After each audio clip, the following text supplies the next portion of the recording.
Pangaken, nami kula Sabita Faisal Damayanti, absen 3 dosa malih. Lan rencang-rencang kula. Nami kula Widya Ardilanti, absen 3 dosa sekawan. Nami kula Sylvira Safaan India, absen 3 dosa gangsal. Sedaya izin para pamirsa ing endi wae panjenengan. Dina iki aku, kita bakal nuntun siji obrolan sing insyaallah menarik lan migudani banget. Utamane kanggo para siswa lan guru. Kita bakal rembukan bab sekolah, pelajaran lan pengalaman unik siswa zaman saiki sing pancen beda banget karo zaman biyen. Karo aku wis rawuh loro narasumber sing pinter, antusias lan duweni sudut pandang unik. Kaping pisan aku sapa dhisik nggih. Safa, Sugeng Safa, piye kabarmu dina iki? Alhamdulillah, kabarku apik banget kita. Matur nuwun wis diundang. Seneng banget iso melu diskusi iki, soalnya topik iki cedhak banget karo kesehariane aku. Aku uga pengen nyuguhake pengalaman pribadiku sing muga iso dadi inspirasi kanggo pemirsa kabeh. Matur nuwun. Saiki dunia media. Piye kabarmu Widya? Semoga sehat kabeh ya. Alhamdulillah sehat piye. Matur nuwun banget. Aku uga semangat banget soalnya sekolah lan pelajaran kuwi topik ning uripku saben dina. Aku seneng iso nuduhake cerita lan pandanganku. Sapa ngerti iso bantu siswa liyane sing ngrungu acara iki. Safa, ayo mulai sama gambaran umum dhisik ya. Menurutmu, sekolah zaman saiki kuwi piye sih? Apa sing paling rasa bedane karo sekolah zaman biyen sing kowe alami utawa sing kowe rumakake saka generasi sadurunge kowe? Bedane kuwi akeh banget lan cukup drastis sih. Yen zaman biyen sekolah luwih sederhana. Saiki wewenang sekolah modern iku serba digital. Kelas saiki akeh sing wis kanggo proyektor, papan digital lan internet kanggo nambah materi. Guru ora nglumakne saka buku, nanging uga gabungake video, pembelajaran, animasi, simulasi lan aplikasi interaktif sing gawe siswa luwih gampang paham. Tapi ing sisi liyane, kemajuan iki nambah tanggung jawab. Dan tugas tambah akeh amarga guru gampang maringi tugas online. Siswa saiki ora nuntut pinter teori, nanging uga kudu bisa menguasai teknologi, kudu cepet adaptasi lan kudu terus update ilmu sing cepet banget berkembang. Menarik banget. Iya, apa pengalamanmu kaya ngono? Utawa ana pandangan liyane? Pandanganku kok koyo Safa. Aku malah merasa perubahannya orang soal fasilitas. Nanging uga cara mikir lan budaya sekolahe.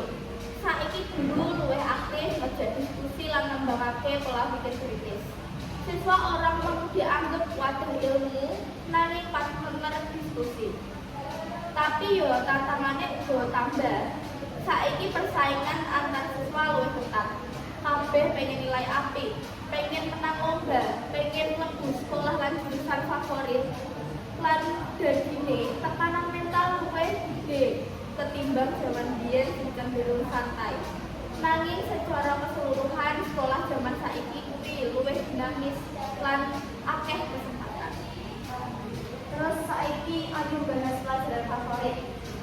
Pelajaran itu penting karena bisa ngajari siswa mengenali minat lan bakate. Safa, pelajaran favoritmu apa? Lan napa kok kowe seneng banget karo pelajaran iku? Pelajaran favoritku iku IPA, utamane biologi.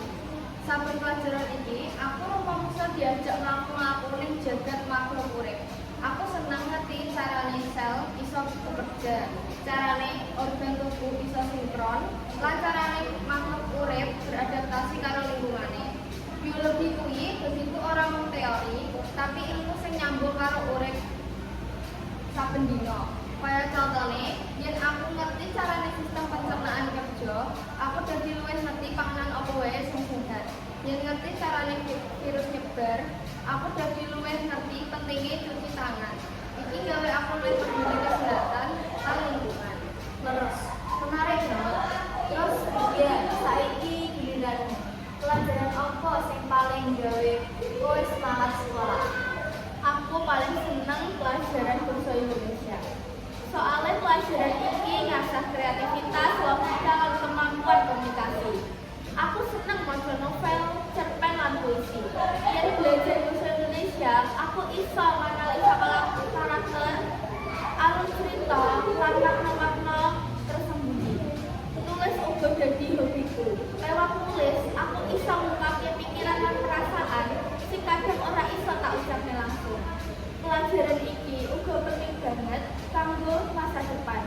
Soalnya kompetisi kuliah lan kerja kabeh butuh kemampuan komunikasi sing apik.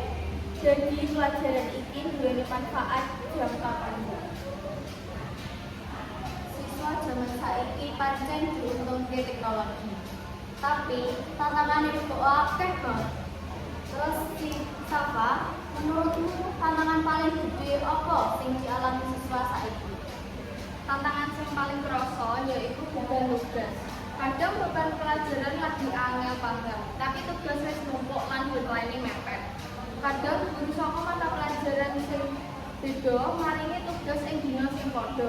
Jadi seminggu iso bener-bener kebak tugas. Sakliyane tugas, perhatian siswa gampang pecah. Gadget kuwi akeh manfaate, tapi yo godaane kuat banget. Lagi sinau muncul notifikasi video sing lucu-lucu ngono terus ketarik melayu ing dunia hiburan. Iku jadi tantangan gede kanggo ngatur fokus. Terus banget. Terus dia apa ana tantangan liyane? Jelas akeh dit. Salah siji sing ora kalah penting yaitu kesehatan mental. Siswa saiki gampang stres amarga tekanan nilai, kompetisi internasional, melu bimbingan belajar ngantek tengah wengi, lan tuntutan wong tua supaya iso mlebu sekolah favorit. Urung meneh pengaruh media sosial.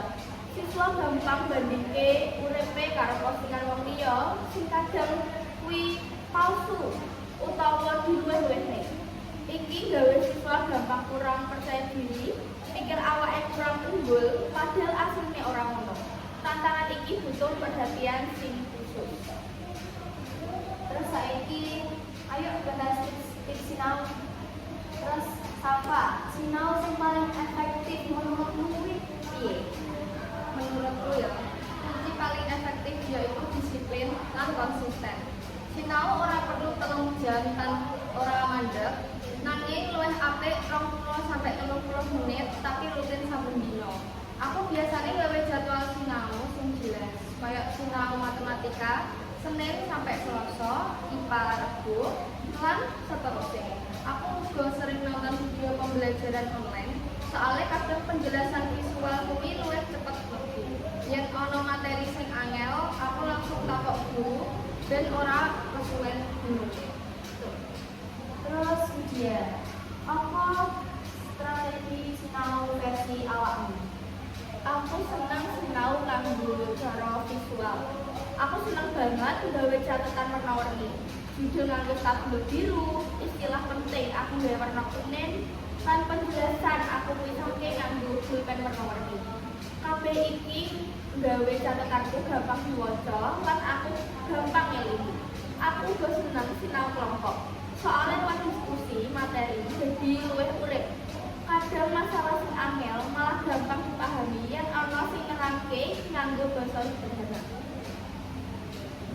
Matur nuwun banget ya Safa, Lydia. Obrolan iki dawa, lengkap lan semoga bermanfaat kanggo para pemirsa kabeh. Matur suwun, sampun nyimak lan nanti ketemu maneh ing program selanjutnya. Sugeng enjing lan semoga sehat selalu.